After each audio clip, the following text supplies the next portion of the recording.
2024 లేదా 25లో డిగ్రీ లేదా బీటెక్ చదివారా? సాఫ్ట్‌వేర్ జాబ్ కోసం ఎదురు చూస్తున్నారా? అయితే కోడ్ జ్ఞాన్ 100 డేస్ కోర్సులో చేరండి. జాబ్ సాధించండి. Welcome to Suman TV. నేను మీ సుమన్ టీవీ నాగ్. ఎవరైనా సరే రికవరీ ఏజెంట్స్ వ్యక్తిగతంగా బారోవర్స్ని కలవడానికి వెళ్ళేటప్పుడు కొన్ని నియమాలైతే ఖచ్చితంగా పాటించాల్సి ఉంటుంది. ఆ నియమాలేంటి? ఏ విధంగా ఉంటాయి? ఒకవేళ ఎవరైతే ఆ లోన్ కట్టాల్సినటువంటి వాళ్ళు ఉంటారో, మీకు తెలియకుండా, మీకు సంబంధం లేకుండా ఎవరైనా సరే రికవరీ ఏజెంట్స్ మీ ఇంటికి వస్తున్నారు అని అంటే వాళ్ళకు కూడా ఈ వీడియోని ఒకసారి చూపించండి. ఈరోజు మనతో పాటు ప్రముఖ అడ్వకేట్ శశికాంత్ గారు ఉన్నారు. వారి మాటలో తెలుసుకుందాము ఆ నియమాలు ఏంటి అనేది. Hello sir. నమస్కారం నాగరాజు గారు. సార్, రికవరీ ఏజెంట్స్ గనక వ్యక్తిగతంగా బారోవర్స్ ఇంటికి వెళ్ళేటప్పుడు తెలుసుకోవాల్సినటువంటి బేసిక్ ఫార్ములా అంటే రూల్స్ కొన్ని ఉంటాయి కదా, ఆ రూల్స్ ఏంటి సార్ అసలు? ఇది చాలా ఇంపార్టెంట్ అండి మీరు తీసింది. ఎందుకంటే ఒక కలెక్షన్ ఏజెంట్ హఠాత్తుగా ఇంటి ముందుకు వచ్చేసినప్పుడు వీళ్ళు కూడా ఏం అడగాలో ఒకటి తెలియదు వీళ్ళకి. వీళ్ళు డిఫెండింగ్ మోడ్లోనే ఉంటారు, వీళ్ళు భయపడుతూ ఉంటారు ఒక కలెక్షన్ ఏజెంట్ ఇంటికి రాగానే. వాళ్ళకి ఇది అద్భుతమైన క్వశ్చన్ మీరు అడిగింది. ఒక 7 నియమాల వరకు ఉన్నాయండి. ఈ 7 నియమాలు వాళ్ళు పాటిస్తున్నారా లేదా అని చూస్తే ఒక్క రికవరీ ఏజెంట్ని కూడా ఇంటి ముందు మీరు ఉంచరు, వెళ్ళగొడతారు. వాళ్ళు కూడా వెళ్ళిపోతారు. ఒక్క మాట కూడా మిమ్మల్ని అనుకుంటే వాళ్ళు వెళ్ళిపోతారు. మనం పాయింట్ టు పాయింట్ వెళ్దాం. ఈ 7 పాయింట్స్లో ఫస్ట్ పాయింట్ నాగరాజు వాళ్ళు చేయాల్సింది ఏంటి అంటే వాళ్ళ దగ్గర ఒక ఐడి కార్డు ఉండాలి. ఐడి కార్డులో ఏముండాలి? వాళ్ళ పేరు, వాళ్ళ ఫోటో, వాళ్ళ ఎంప్లాయీ కోడ్. మీరు బాగా గుర్తుపెట్టుకోండి. ఐడి కార్డులో వాళ్ళ పేరు, ఫోటో, ఎంప్లాయీ కోడ్ ఈ 3 ఉండాలి. దాన్ని ఫోటో మీరు తీసుకొని పెట్టుకోవాలి. అసలు ఈ ఐడి కార్డు లేకపోతే మీరు వాళ్ళతో మాట్లాడాల్సిన అవసరమే లేదు. స్ట్రైట్గా ఇంట్లో నుంచి 100 కొట్టండి, ఎవడో వచ్చాడు మమ్మల్ని టార్చర్ పెడుతున్నాడని వాళ్ళు తీసుకుపోతారు వచ్చి.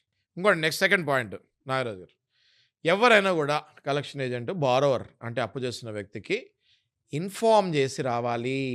ఏ టైంకి వస్తున్నానో అని చెప్పి రావాలి. నన్ను పలానా బ్యాంక్ పంపిస్తుంది అని అనుమతి లేక పర్మిషన్ లెటర్, అప్రూవల్ లెటర్ తోటి వాళ్ళ ఇంటికి రావాలి. ఎవరు పడితే వాళ్ళు ఐడి కార్డు వేసుకొని వస్తానికి లేదు. ఫస్ట్ పాయింట్ చెప్పాను కదా, ఆ ఫస్ట్ పాయింట్లో ఐడి కార్డు ఉండాలి. ఐడి కార్డుతో పాటు ఒక లెటర్ ఉండాలి. నేను కాదండి చెప్పేది ఆర్బీఐ గైడ్లైన్స్లో ఉంది. They have to take a permission letter from the bank to represent the bank for the visitation of that particular client. ఆ పర్టికులర్ వ్యక్తి పేరు ఉండాలి. నిన్ను పంపిస్తున్నా అన్నది బ్యాంక్ నుంచి లేకుండాలి. ఆ లెటర్ హెడ్ మీద అది మీకు చూపించాలి. Okay. Next third point Nagaraju గారు, 7 to 7, 7 AM to 7 PM ఈ మధ్యలోనే రావాలి. లెటర్ ఉంది మీ దగ్గర, ఐడి కార్డు కూడా ఉంది, లెటర్ కూడా ఉంది, 2 ఉన్నాయి. అయినా కూడా మీ ఇష్టం వచ్చినప్పుడు వస్తానికి లేదు. 7 నుంచి 7, 7 AM to 7 PM మధ్యలోనే రావాలి. ఖచ్చితంగా ఇది పాటించాలి. 7కి ముందు వచ్చినా 7కి తర్వాత వచ్చినా ప్లీజ్ కాల్ 100. పోలీస్ వాళ్ళకు కూడా తెలియకపోతే ఆర్బీఐ గైడ్లైన్స్ వాళ్ళకు కూడా చూపియండి. వాళ్ళు వచ్చి వీళ్ళని ఎల్లగొడతారు.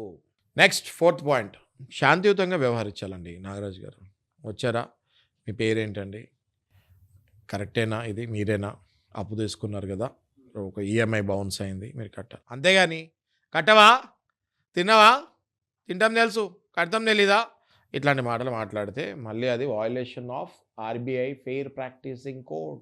డెఫినెట్గా అది రికార్డ్ చేయండి. రికార్డ్ చేసిన తర్వాత ఆర్బీఐకి మనము ఒంబడ్స్మెన్కి అది పెన్ డ్రైవ్తో ద్వారా కానీ లేకపోతే ఆ ఫైల్ని అటాచ్మెంట్ చేసి మెయిల్ పెడదాము. వెంటనే వాడి జాబ్ పోతుంది. ఓకే. అంతేకాదు నాగరాజు గారు, మహిళలు ఉన్న ప్లేస్కి పోతే అసలు రాకూడదు. ఏది రాత్రి 7 తర్వాత. ఇది కాకుండా ఇప్పుడు ఆర్బీఐ ఫెయిర్ ప్రాక్టీసింగ్ కోర్సులో ఏమేమి వస్తాయి? ఇంటి ఫోటోలు తీయకూడదు, మహిళల ఫోటోలు తీయకూడదు, ఎవరు పడితే వాళ్ళ ఫోటోలు తీయకూడదు, మీ ఫోటో తీసుకెళ్ళి ఇంటి పక్కన వాళ్ళకి చూపించకూడదు, 4-5 కలిసి గుంపుగా మీ ఇంటికి రాకూడదు. ఏది ఏజెంట్లు అని చెప్పి 4-5, మొన్న క్లయింట్ 5గురితో పాటు నాకు ఫోటో చూపించాడు, కాన్ కేస్. వెంటనే I ask them to get out. ఆ 5గురితో పాటు ఇంటికి వచ్చారండి. 5గురు ఏంటండి, డెకాయిటీ చేయనీకి వచ్చిరా. డెకాయిటీ సహజంగా డెకాయిటీ అంటే 5 వస్తే 6 వస్తే డెకాయిటీ అంటారు. అది డెకాయిటీ కిందకి వస్తుంది అది. So they are not suppose to come in group. 6 point అండి ఇది.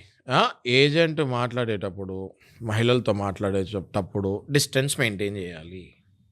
ఒక మహిళతో ఒక ఏజెంట్ మాట్లాడుతున్నాడు, నువ్వు 1 feet, 1/2 feet డిస్టెన్స్కి వచ్చి మాట్లాడకూడదు. సెక్షన్ 354 పడుతుంది నీ మీద.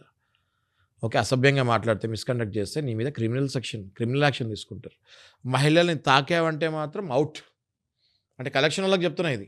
ఈ అవేర్నెస్ నేను ఇచ్చేది అప్పు తీసుకున్న వాళ్ళకి కాదండి. ఈ awareness is for collection agents. దయచేసి మీ కలెక్షన్ ఏజెంట్స్కి ఈ వీడియో ఫార్వర్డ్ చేయండి. ఎవరైతే మహిళలు ఇలాంటి ఇబ్బందులు మీ కలెక్షన్ ఏజెంట్లో పడుతున్నారో ఫోన్ ద్వారా కానీ మెసేజ్ ద్వారా కానీ ఇంటి దగ్గరకు వచ్చి మాట్లాడతాం కానీ ఒకవేళ బై మిస్టేక్ టచ్ చేసినా కానీ దయచేసి మీరు కెమెరా పెట్టుకోండి ఇంటి ముందు, ఆ వీడియో నాకు ఫార్వర్డ్ చేయండి. మేము ఇమ్మీడియట్గా యాక్షన్ తీసుకుంటాము, వాళ్ళని అరెస్ట్ చేపిస్తాము. లాస్ట్ అండి 7వ పాయింట్ నారాజు గారు, గత డ్యూ డీటెయిల్స్ చెప్పాలి మీరు. ఓకే, అంటే ఎన్ని ఈఎంఐలు కట్టలేదు మీరు, దానికి ఇంట్రెస్ట్ ఎంత పడుతుంది, ఇవన్నీ క్లియర్. మీ లోన్ అకౌంట్ నెంబర్ ఎంత, పొలైట్‌గా చెప్పాలి. చాలా పొలైట్గా చెప్పాలి. ఇప్పుడు నేను మాట్లాడినట్టు కూడా మాట్లాడకూడదండి వాళ్ళు. నేనంటే వీడియోలో రావాలి, అలా తెలియాలి అని మాట్లాడుతారు. ఇలా కూడా మాట్లాడకూడదు వాళ్ళు. They have to speak very politely, very normally. చాలా ఒక 5 స్టార్ హోటల్కి వెళ్తే ఎంత బాగా రిసీవ్ చేసుకుంటారు అక్కడ వెయిటర్లు, ఎంత మర్యాదగా ఇచ్చి మాట్లాడతారు. అంతే మర్యాదగా మీరు అప్పిచ్చినప్పుడు అంతే మర్యాదగా ఇస్తారు కదా, కలెక్ట్ చేసుకునేటప్పుడు కూడా అంతే రెస్పెక్ట్, అంతే గౌరవప్రదంగా మాట్లాడాలి. ముఖ్యంగా ఈ 7వ పాయింట్లో చెప్పేది ఏంటి అంటే, మీ లోన్ అకౌంట్ నంబరు, మీ ఈఎంఐలు, మీ ఇంట్రెస్ట్ ఎంత పడింది, మీ టోటల్ అవుట్ స్టాండింగ్ ఎంత, డీటెయిలింగ్ ఇవ్వాలి. వచ్చేసి ఇష్టం వచ్చింది, నోటికి ఇష్టం వచ్చిన అమౌంట్ చెప్తాము, దానికి ఒక డాక్యుమెంట్ సపోర్టింగ్ లేకపోతాము, నోటి ద్వారానే డైరెక్ట్గా మీది ఇంత అవుట్ స్టాండింగ్ ఉంది మీరు కట్టాలి అని చెప్తే ఖచ్చితంగా అది కూడా ఆర్బీఐ ఫెయిర్ ప్రాక్టీసింగ్ కోడ్ కిందకి రాదు. We can raise a complaint to ombudsman. Okay. ఇన్ని ఉన్నాయండి. ఇన్ని ఉన్నప్పుడు మీరు ఎందుకు డిప్రెషన్కి వెళ్తున్నారు? మర్యాదపూర్వకంగా కలెక్షన్లతో మాట్లాడడానికి అందరూ కస్టమర్లు రెడీ ఉన్నారండి. నాగరాజు గారు అందరు రెడీ ఉన్నారు. సార్ నార్మల్గా మాట్లాడుకుంటాం, మేము రెడీ ఉన్నాం సార్. అసలు వాడు వినట్లేదు సార్, అసలు వాడు వినట్లేదు అన్నప్పుడు మేము కూడా వినము రండి అంటున్నాను నేను. వాళ్ళు వినప్పుడు మేము కూడా వినము రండి, వాళ్ళంటే అడ్వకేట్ దగ్గర రండి, సలహాలు తీసుకోండి. ఉక్కు ఎలా బిగించాలో కలెక్షన్ వాళ్ళకి అలా బిగియండి. కలెక్షన్ వాళ్ళు గుండాలు రౌడీలు తయారవుతున్నారండి ఈ మధ్య.